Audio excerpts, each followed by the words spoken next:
បាទតេតងនឹងសង្គ្រាមឈ្លានពានពីសំណាក់ក្រុមទាហានសៀមបាទមកទល់នឹងថ្ងៃទី18ខែធ្នូឆ្នាំ2025នេះ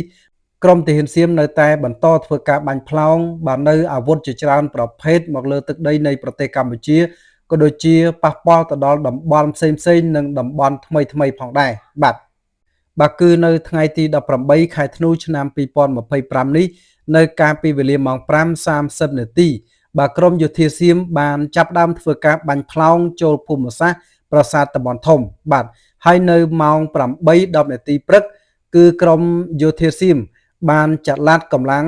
ទ័ពរបស់ខ្លួននៅខាងមុខភូមិសាស្ត្រផ្ទះក្រហមបាទម៉ោង 8:15 នាទីយោធាសៀមបានចាប់ផ្ដើមវាយប្រហារនៅភូមិសាស្ត្រផ្ទះក្រហម 7 មករាភ្នំទ្របប្រាសាទព្រះវិហារនិងចំការជែកម៉ោង 9:45 នាទីយោធាសៀមបានបន្តបាញ់ប្រហារចូលក្នុងភូមិសាស្ត្រប្រាសាទតាមាន់និងប្រាសាទតាក្របីបាទហើយម៉ោង 9:51 នាទីយោធាសៀមបានប្រើប្រាស់យន្តហោះចម្បាំងប្រភេទ F16 ទម្លាក់គ្រាប់បែកក្នុងភូមិសាស្ត្រភ្នំខ្មោចបាទម៉ោង 17 នាទីយោធាសៀមបានប្រើប្រាស់យន្តហោះចម្បាំងប្រភេទ F16 របស់ខ្លួនបាទដើម្បីទម្លាក់គ្រាប់បែកក្នុងភូមិសាស្ត្រពាក់ស្បែកបាទហើយម៉ោង 10:29 នាទីយោធាសៀមបានបាញ់ផ្សែងពុលចូលក្នុងភូមិសាស្ត្រប្រាសាទព្រះវិហារភ្នំខ្មោចនិង 7 មករាម៉ោង 4:50 នាទីយោធាសៀមបានបាញ់ផ្លោងចូលក្នុងភូមិសាស្ត្រភ្នំខ្មោចម៉ោង 5:00 នាទីយោធាសៀមបានបន្តបាញ់ផ្លោងដោយប្រើនៅកាំភ្លើងត្បាល់រត់ក្រោះបាញ់បំបុកនិងកាំភ្លើងធំចូលក្នុងភូមិសាស្ត្រភ្នំខ្មោចបាទចាប់ពីម៉ោង 1:10 នាទីរំលងអធ្រាត្ររហូតដល់ម៉ោង 6:44 នាទីយោធាសៀមបានប្រើប្រាស់ដ្រូនស៊ើបការហោះរំលងដែនអធិបតេយ្យភាពរបស់កម្ពុជានិងប្រើប្រាស់កាំភ្លើងធំបាញ់ចូលក្នុងភូមិសាស្ត្រអូភ្លុកដំរីម៉ោង 8:12 នាទីយោធាសៀមបានបាញ់ផ្លោងចូលក្នុងភូមិសាស្ត្របឹងត្រកួន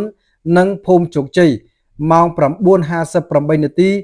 យោធាសៀមបានបាញ់ផ្លោងចូលក្នុងភូមិសាស្ត្រភូមិព្រៃច័ន្ទម៉ោង 11:06 នាទីយោធាសៀមបានប្រើប្រាស់នៅយន្តហោះចម្បាំងប្រភេទ F16 ដើម្បីទម្លាក់គ្រាប់បែកចំនួន 2 គ្រាប់ដែលស្ថិតនៅក្នុងក្រុងប៉ោយប៉ែតខេត្តបន្ទាយមានជ័យបាទម៉ោង 11:20 នាទីយោធាសៀមបានប្រើប្រាស់ដ្រូនស៊ើបការហោះរំលងលើដែនអធិបតេយ្យភាពរបស់កម្ពុជានៅខាងក្រោយភូមិសាស្ត្រភូមិជោគជ័យនិងភូមិព្រៃច័ន្ទម៉ោង 1:42 នាទីយោធាសៀមបានបាញ់ផ្លោងចូលក្នុងភូមិសាស្ត្រភូមិព្រៃច័ន្ទម៉ោង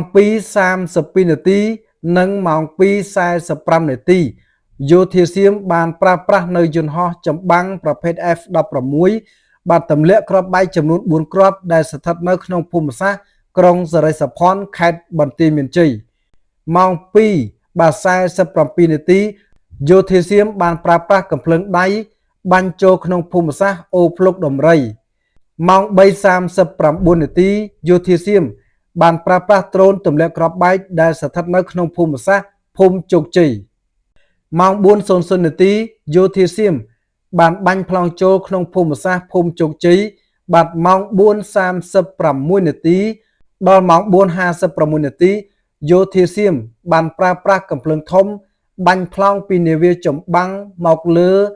កម្ពុជាប្រមាណជា40គ្រាប់ចូលក្នុងភូមិសាស្ត្រឃុំថ្មដាបាទហើយចំពោះស្ថានភាពនៅក្នុងភូមិសាស្ត្រផ្សេងៗទៀតគឺមានសភាពស្ងប់ស្ងាត់ជាធម្មតាបាទក៏ប៉ុន្តែកងកម្លាំងរបស់កម្ពុជាបន្តតាមដានយ៉ាងយកចិត្តទុកដាក់និងដោយប្រុងប្រយ័ត្នជានិច្ចផងដែរ